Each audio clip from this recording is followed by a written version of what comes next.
哈嘍港圈迷們，我係港妹啊，歡迎鎖定我嘅頻道。港圈秘聞、明星往事、內幕通通拿捏晒，嗰啲聚光燈外嘅恩怨情仇同人生抉擇，先至撞住最真實嘅人性模樣㗎嘛。誰也想不到，撐起港片黃金盛世，撕碎邵氏嘉禾雙巨頭壟斷的港圈最強天團，沒輸俾市場打壓，沒輸給行業競爭，最終徹底崩盤隕落。當年7位頂流強人抱團逆襲，橫掃香港票房榜單，硬生生把港片推向巔峰，風光一時無兩。可最諷刺的反轉擺在眼前，這群共患難、共突圍的生死隊友，熬過所有低谷磨難，卻栽在了功成名就的富貴之後。昔日同心同德、並肩封神的一家人，如今徹底決裂，各走極端，命運天差地別。這支曾統治80年代港圈，被整個影視圈奉為神話的王牌隊伍，正是大名鼎鼎的新藝城七屆。到底是什麼樣的人心鬥角、利益紛爭，讓這支無敵傳奇戰隊短短10年徹底解體？熟悉港片歷史的都清楚，80年代的香港影壇完全是一片死氣沉沉的固化格局。邵氏、嘉禾兩大巨頭強強把控市場，壟斷所有資源、院線和話語權，整個行業陷入僵化停滯的僵局。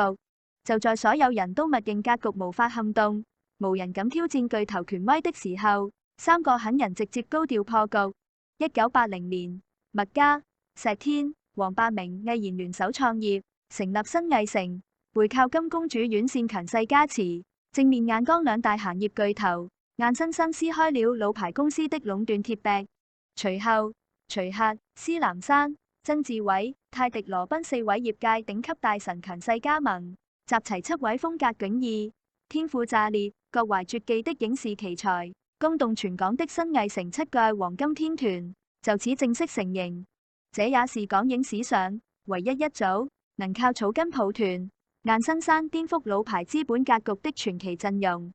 最難得的是，創業初期的7個人完全沒有大價架子，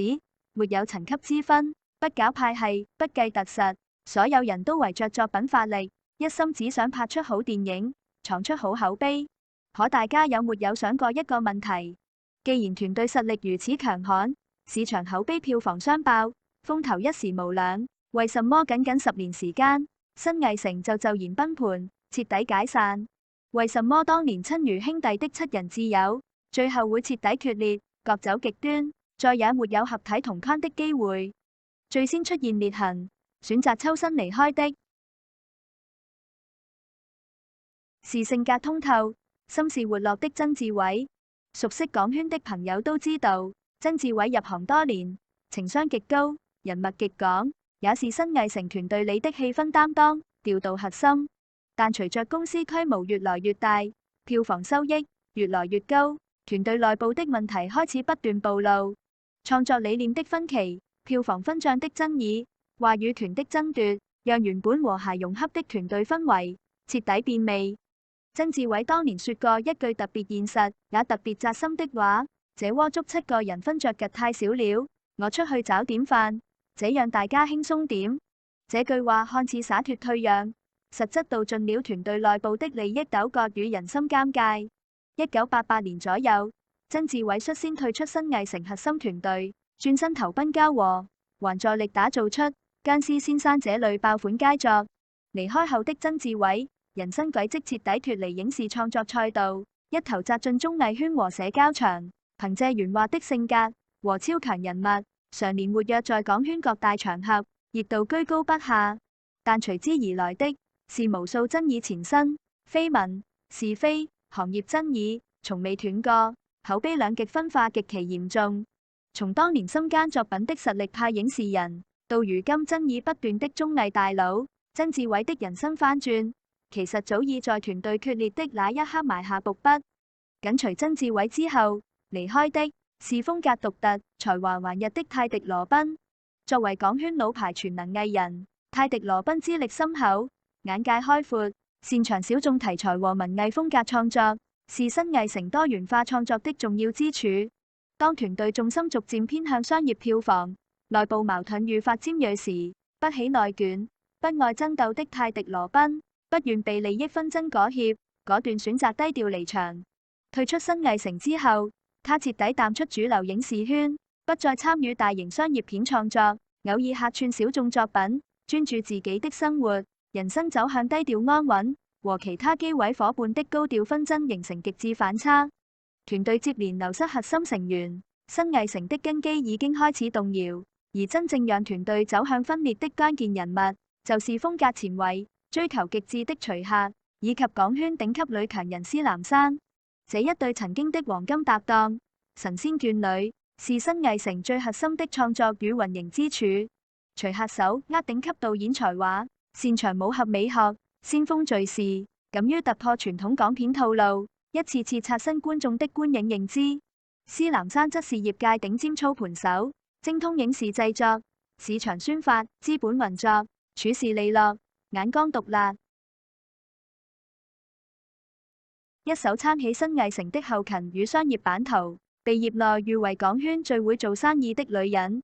放在當年來看，兩人的組合堪稱天作之合，一個負責藝術創作，一個負責商業落地，強強聯手，無人能敵。可就是這樣一對王牌搭檔，也逃不過理念不合、漸行漸遠的結局。徐克天性叛逆，偏愛藝術創新，想要突破商業片桎梏，嘗試更多小眾、先鋒、深度的創作題材，而新藝城整體偏向大眾化商業喜劇，追求穩定票房、大眾口碑和盈利收益。長期的創作理念衝突，讓徐克越來越受束縛，難以施展自己的藝術野心。久而久之，他不願再遷就團隊的商業化套路，早早自立門戶，成立電影工作室，逐漸脫離新藝城核心創作體系，專注打造屬於自己的武俠美學世界。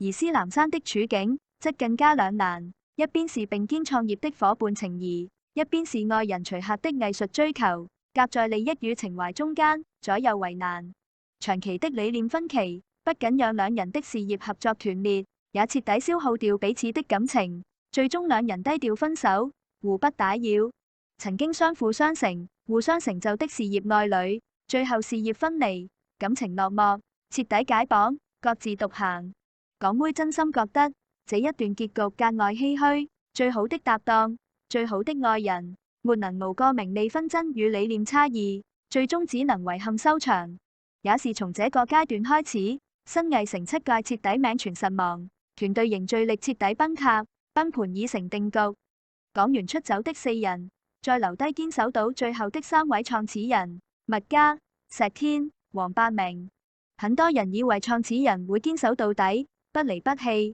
可現實往往更加殘酷。最後留下的三個人，同樣難逃離心離德，各自為戰的結局。人生結局更是天差地別，反差巨大。作為新藝城的核心創始人，麥嘉憑借經典的光頭神探形象深入人心，演技精湛，喜劇天賦拉滿，是團隊的票房擔當之一。巔峰時期的他，人氣爆棚，票房號召力頂尖，妥妥的頂流影人。可隨着團隊分崩離析，公司走向沒落，麥嘉的演藝事業快速滑坡。離開集體創作的加持後，他的個人作品再也無法復刻當年的輝煌，創作靈感枯竭。票房持續低迷，再也拿不出一部爆款作品。看透行業浮沉、團隊離散的局面後，麥嘉心態徹底看淡，逐步淡出影視圈，選擇徹底退圈歸隱。移居國外低調生活，幾乎徹底消失在觀眾視野。曾經紅遍全港的喜劇巨星，最後選擇默默無聞，低調落幕，徹底告別璀璨的港影舞台。對比巔峰時期的風光，落差讓人無比感慨。三位創始人中，人生反轉最極致、最讓人意外的，絕對是石天。很多年輕觀眾對石天不算熟悉，但在當年，他是新藝城演技最紮實、戲路最寬的實力派演員，可正可邪，可裝可諧，既能駕馭喜劇角色，也能撐起硬漢、反派、正劇人物，演技實力毋庸置疑。巔峰時期的石天，名氣、地位、資源樣樣頂尖，是港圈公認的實力派大佬。但在新藝城解散之後，他做出了一個讓所有人意想不到的決定，徹底息影，告別演藝圈。放下鮮花與掌聲的石天，轉身跨界闖蕩商界，深耕房地產、金融、黃金、股票等多個領域，眼光獨到，布局精準，一路順勢而起，積累下豐厚身家，成為低調的商界大佬。從當紅影星到隱形富豪，他的人生已經足夠傳奇，可命運的反轉從未停止。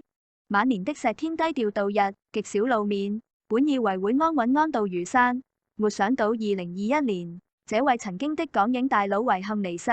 徹底告別這個世界。昔日七屆並肩封神，如今一人悄然落幕，讓人無限唏噓。誰能想到，當年熒幕上嬉笑怒罵、意氣風發的實力派，最後會以這樣安靜的方式退場，徹底定格屬於自己的港片時代。最後剩下的黃百鳴，是七屆中最長壽也最活躍的一位，也是爭議與榮光並存的代表。在新藝城解散、眾人四散之後，只有黃百鳴一直堅守影視賽道，從未離開行業。他綁定高志森等優質導演，持續深耕合家歡喜劇賽道，後續更是率先北上發展，搶佔內地市場紅利，持續輸出作品，深耕影視行業。時至今日，黃百鳴依然活躍在影視圈、商圈，資源不斷，熱度不減，是七屆中發展最穩定、最持續的一位。但伴隨他一生的，除了榮光，還有無數爭議。很多觀眾覺得他後期作品套路固化，缺乏創新，一直在吃老本，重複自己。也有人認可他的堅守，認為是他留住了老港片的煙火氣與溫情。短短10年時間，新藝城從冇到有，從巔峰到落幕，七屆從同心協力共創傳奇到分道揚鑣，各走極端，全員走向完全不同的人生結局。睇完新藝城七屆的喜樂人生，大家有冇心生感慨？你覺得新藝城隕落的核心原因是人心貪念，還是時代必然？歡迎喺評論區留言傾結，分享你嘅睇法。鍾意港圈秘聞、明星往事、經典港影回憶的朋友，記得點讚、關注、收藏。